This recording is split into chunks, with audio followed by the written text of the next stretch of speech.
In this video, we will show you how to replace your ignition distributor. Let's get started. Now your distributor will be located on the driver's side of the engine. It's pretty much out in the open. But for the video, I'm going to remove this air hose. To remove the air hose, I'll loosen 3 clamps.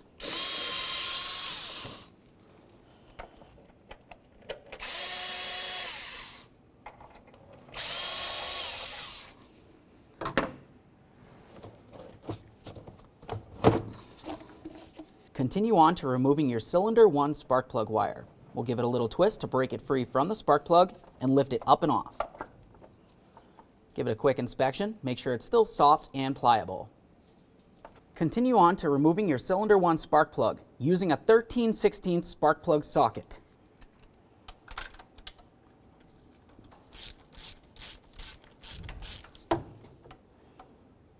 Inspect your spark plug, replace it as necessary. Next, you would want to continue on to the 2 mounting bolts that hold your cap down to the distributor itself. Both of ours are broken. There's one along the back side here and one along the forward side. Once you have both of those off, you can lift up the distributor cap and set it aside.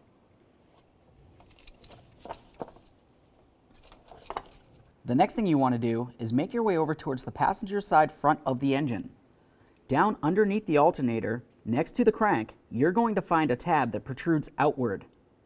That's where one of your timing marks is. The other timing mark is going to be on the harmonic balancer itself. That's a little easier to see from underneath the vehicle.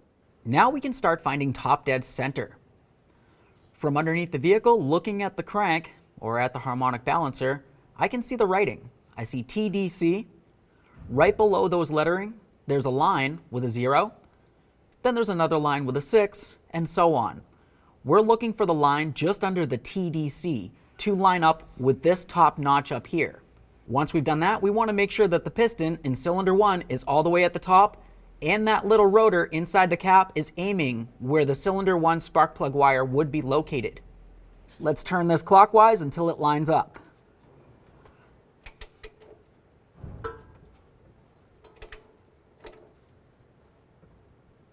All right about there looks good. Now I'll climb out from under here and have a look up top. To be able to confirm that we're on top dead center on the compression stroke, you can either do that by putting your finger over the spark plug hole while trying to turn the crank and feeling for compression. Once you start feeling air trying to force your way up, continue on by watching that piston make its way all the way to the top. Or you can just have a look down here, assuming that the rotor is lined up with the mark on the base of the distributor. We also have the piston in the top position on cylinder 1, and we're on top dead center on the harmonic balancer. You should be good to go. At that point, we'll continue on with a trim tool down along the distributor.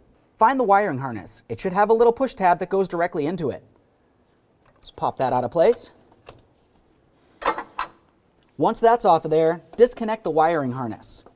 For that, you're going to find that you have a little squeeze tab. Give that a little squeeze and unlock it. Give it a quick check for corrosion, and then set the wiring aside. Now at this point, we can start dismounting the distributor from the engine. Looking along the front of the distributor, down in this area, you'll find a bolt that holds the distributor down. Use a 1/2-inch wrench to completely remove that bolt and the hold down. Pull this out of here. There it is. Go ahead and clean that up, give it an inspection, and set it aside. Let's continue on with our marker. Paying attention to the rotor and the mark on our base, continue following down to where the distributor meets the engine. Make a mark directly in line with that position.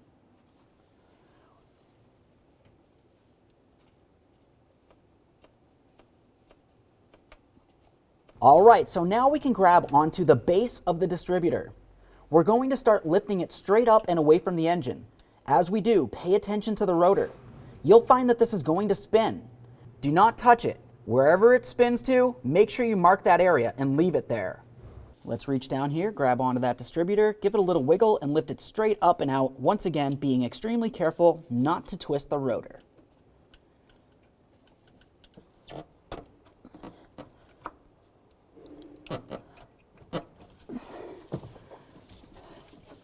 You can see as it's turning a little bit.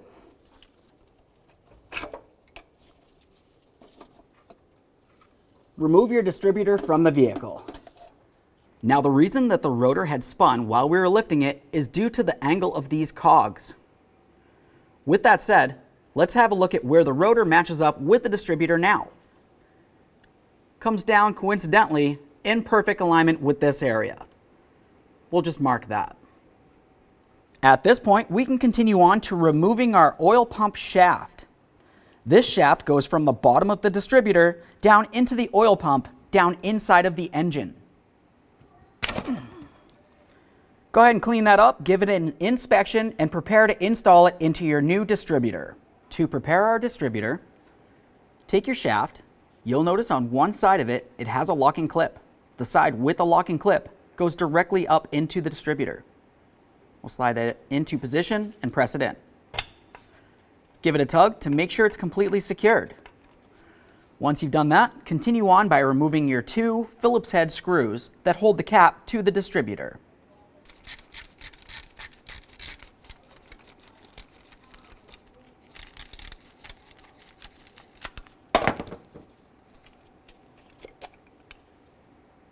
Bring both of your distributors to a flat bench. We need to transfer over our markings from the original to the brand new distributor. To transfer these markings, you can either try to eyeball it or just use a tape measure of some sort.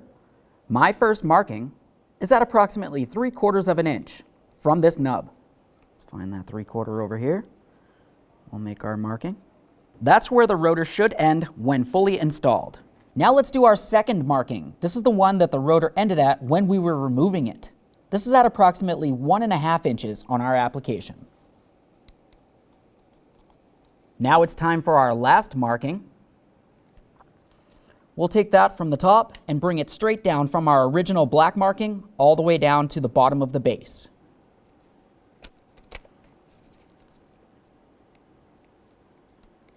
Before you install your brand new distributor into the engine, have a look at the hole that leads down.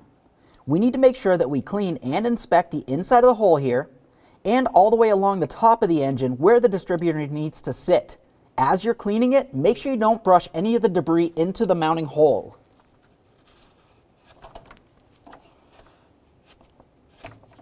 The next thing you want to do is apply a little bit of clean motor oil to your seal. After that, it's going to be time to align the rotor with our marking.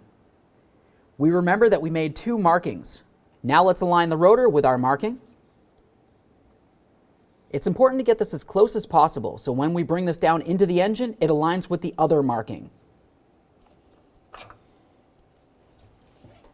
Before we press this too far down, we want to pay attention to our 3 markings, the 2 up along the top and the 1 down at the bottom where the distributor is supposed to connect to the engine. As that slides down, check to see if it looks like it's lined up. As you can tell looking at ours, it looks like we're off by 1 tooth. We're going to lift this back up and turn it just a little bit until it aligns perfectly. Now let's prepare our mounting bracket. We'll start this into the engine and then just lightly snug it up. We need to be able to still turn the distributor once this is installed. Now you can reconnect your wiring.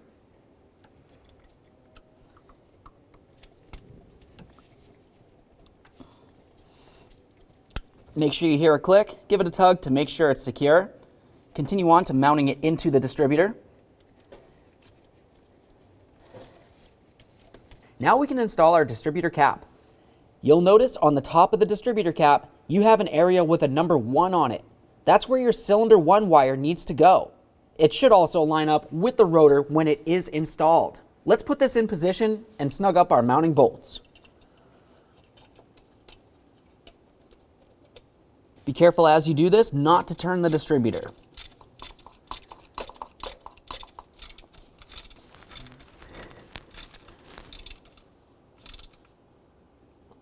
Make sure those are nice and snug so no moisture can make its way under the cap. Now we can start swapping over our ignition wires. We'll start with the cylinder 1 wire. Transfer it directly over to the cylinder 1 area on your new cap. Now you're going to want to continue on by removing each wire one at a time, making your way around and placing them in the proper position as you go.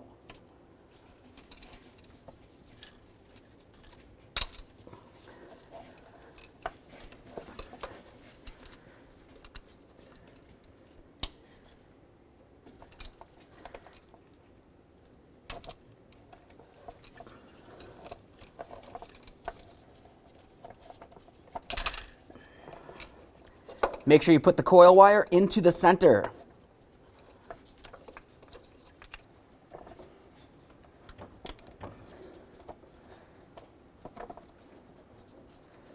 Double check to make sure they're all completely secured. Next, we'll install our spark plug. Put that into your spark plug socket and make sure you start this in by hand so you're sure you do not cross thread it into the engine.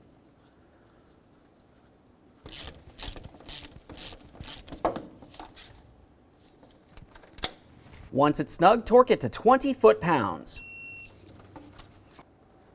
Continue on with your cylinder 1 spark plug wire. Press that all the way down onto the spark plug, give it a wiggle to make sure it's secured. Reinstall your air inlet tube. Snug these up with your 8mm or flathead screwdriver.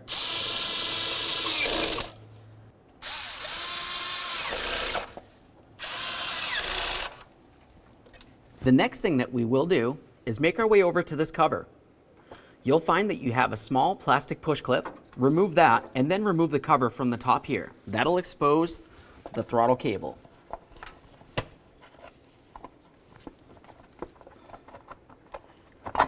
The reason why we remove the cover to expose the throttle cable is because as we're running the vehicle, to time it, you're going to want to have the engine at approximately 2,000 to 3,000 RPMs, essentially not sitting at idle. So to do that, you can just carefully pull on this a little bit and it'll increase the idle as needed. You're going to have to start up the vehicle and let it run for a little while to get up to normal operating temperature.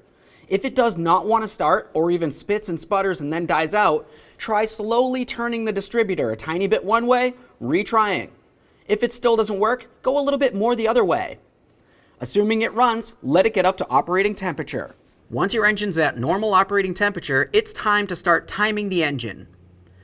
Now to start with the timing, I'm just going to have this lined up so you can see what we're looking for. I marked it in yellow. That's the line just before TDC, or top dead center, and it lines up with our little alignment point here. You want to make sure that you have this line lined up with the alignment piton there. Now it's important to make sure that you advance the timing on this. So with your timing light, you want to be at approximately 10 degrees before top dead center. So with the timing light set to 10 degrees before top dead center, this is exactly where the line should be hitting as the timing light is flashing. If it is not, try turning that distributor a little bit at a time until it does line up. Now with that said, we'll run the vehicle and have you watch. To set up your timing light, we'll connect the positive to the positive battery terminal, the negative to the negative. You have your third wire here. This one goes over the cylinder 1 spark plug wire, closest to the spark plug itself.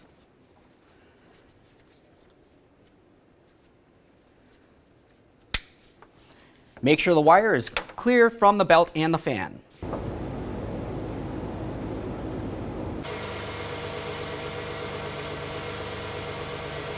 Continue on to tightening your distributor mounting bolt. Once you have this snug, torque it to 20 foot-pounds.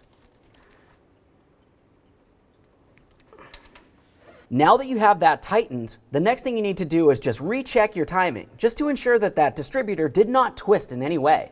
Assuming it's good to go, let's continue on by putting on our cover over the throttle cable. We'll line up our little piton and press it in. All right, friends, we showed you how to install your distributor. At this point, go ahead and take it for a road test. Make sure you have plenty of power coming from the engine. If it seems like it's a little bit sluggish or has a hard time starting, go ahead and recheck your timing. Aside from that, thanks for watching. When only the best will do, demand TRQ. The only company that lets you view before you do. TRQ is committed to offering the highest quality aftermarket auto parts that are engineered for peace of mind. Thanks for using and viewing with TRQ.